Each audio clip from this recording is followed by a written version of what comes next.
Azvina kumira zvakanaka mhuri yeZimbabwe. Ndadzoka zvekare pachannel yenyu pandinouya nema-updates manyama, zvinhu zvese zvinenge zvichiitika. Nhasi ndiri kuuya ndakabata nyaya yemuchinda anonzi Sheki Timburwa, wavanga vari kumbonetserana mazuva adarika ayo. Kana makanzwa nyaya yamudiwa Wood naadvocate Fadzema here, nyaya yevainetsana pakazotanga kubudisirana mashoko ekuti iwewe uri rana. Nyaya yacho I think mbabva maiziva. So nyaya iyoyo yakati netsei zvisingaite, vanhu vachitaura kuti zvoni asi Sheki, vamwe vachiti aiwa munhu wekuti uri wechidiki ane maideas akavhurika. Nhasi Sheki uya auya zvine power. Ndogara ndakazvitaura kuti mubato iri vanhu vese vane brain dzinoshanda dzikangotanga kuonekwa kuti dziri kuvhurika, vanhu ivavo havagare nguva yakareba varimo mupolitical party iyo munyatsobatisisa mashoko aya. Ndati ukatanga kushandisa brain, ukatanga kushandisa common sense, nguva yako yekugara uri mubato iroro inenge yakutoita ichiita shoma. So panapa pabuda nyaya pachinzi the Harare City Council is set to revise its shop licensing fees by 54% of $300 per year from the current 649. They proposed 2025 budget to make it more affordable for small and medium sized enterprises. Sheki Timburwa ndopabva abuda achiti, I always say the true measure of a nation's progress is how easily its people can build and sustain businesses. When the cost of doing business is low, opportunities grow, innovation thrives, and prosperity becomes attainable for all. In short, panapa ari kungoedza kungoti mapolicies zvinenge zvichiiswa zvemataxes zvamutuli zvezve zviri kutokuwadza futi business muZimbabwe, zviri kukuwadza mabusiness. Handisi kuisa mashoko mukanwa make, but tiri kungotaura zvinoreva meaning yemashoko ake. Haana kudaro directly, but mukada kutarisa meaning yemashoko iwayo, because zvinhu izvozvo zvinokonzereswa nani?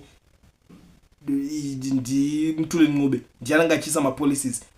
Panapa takutoda iso, takutoisa another percentage yakadai so, takutoda iso. Saka toda kuti saka vanhu vanozobudirira futi mumabusiness vanenge vakuramba vachingova limited, vanoramba vachiita vashoma pazvinhu zvacho. Ndo nyaya iri kunyanyisa kutaurika panapa. Handisi kuzivawo kuti makatarisawo nyaya iyi hama dzadiwa, munoionawo sei? Inini ndangoti ndiuye panapa munozviziva nengoriwo munhu wenyaya chete, kuti ndingouya ndikuzivisei zvinhu zviri kutaurwa mumastreets, kuitira kuti kana mangwana mukazoona vanhu vakutanga kudzingwa mabasa munozoziva pazvakatangira, haikona kuzovhunduka. Ndosaka ndichigara ndichiuya neevery update. So kana uchinge wasvika panapa first time yako, zvakakosha ugare wasubscribe wojoina this amazing family. Toramba tichingopanana nyaya dzinopisa, nyaya dzese dzinenge dzichiitika. Zviri zvanhasi, sarai muchiteerera audio ndoda kuti munzwe mozondiudzawo zvamuri kufunga. Kana muchinge mune zvenyu zvekutaura, nhamba dzinenge dzichibuda pascreen idzodzo munokwanisawo kusenda. Vataura ndakunzwai, pane zvamataura hapana chakashata.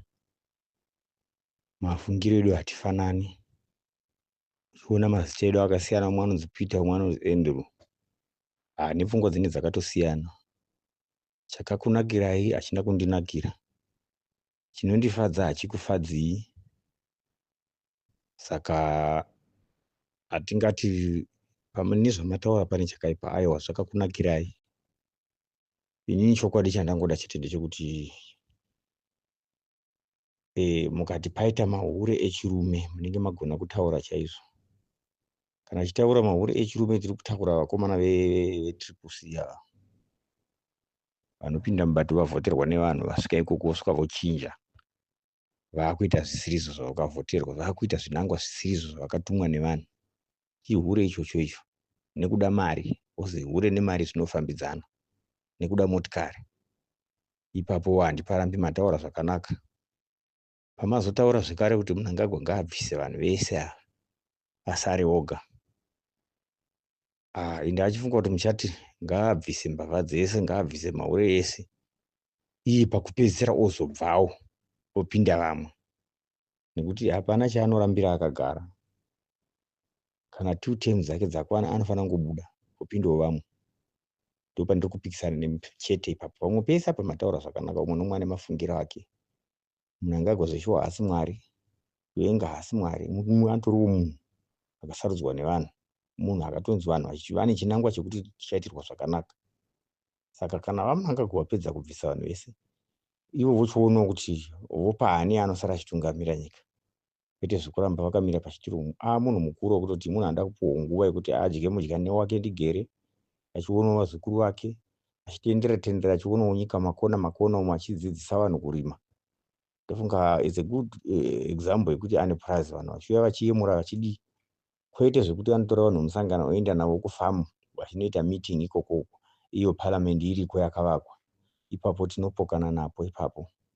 Hatina chatinodira vaMnangagwa nekuti vanhu vanonzwa nokurwa. Hamuna freedom yekutaura muZimbabwe muya muya kana uchizviziva. Kana iwe uchiti vaMnangagwa ngavasare vega, enda unotaura zvaunoda uri mutauni uno kuti unomuswera here. Ndosaka ndichitaura kuti hondo yakarwiwa zveshuwa, asi hatina kusungunuka. Chinhu chakamira ihondo chete ndo yakamiswa, asi vanhu vakaramba vachishungurudziwa, vanhu vakaramba vachitambudziwa. Ndezvingotaura kuti Mnangagwa achembera uri mubhazi rekuZimbabwe unotoburutswa nzwi yako uri kuti kudi, asi hapana asiri kuzoona here kuti achembera. Hapana here asiri kuzoona kuti ari kukoniwa basa. Chii chavaita kubva zvavapinda? Makambani mangani avhura muZimbabwe? Hapana. So kusaidi kwangu handisi kuda kuti muti zvandiri kutaura zviri right nekuti mune zvenyu zviri right, indine zvangu zviri right wokwandiri. Indi achingofungidzira kuti hurumende yekuZimbabwe yanga ichida kumboti imboti sudurukei kupinda imwe generation nyowani. Kana kule avo vombopuhwa mudyandigere wavo vozorora vachionawo kuti new generation inoitei. Kuzi hatina chatiri kudzidza kwavari. Kana mapurojekiti mazhinji avakatanga akaperera munzira, mamwe mabhiriji ari kungoeredzwa nemvura. Saka hapasisina pavakuda pfungwa nyowani apa. Nyika yapera kucherwa makomba makomba umo, asi gold racho harina charakatenga.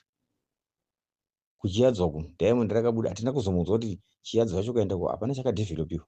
Vakatora vakaisa muhomwe, 15 billion vakangosheyana ikaenda muhomwe. Saka kana uchiti vasare handizozva kuti vanhu vachisarirei.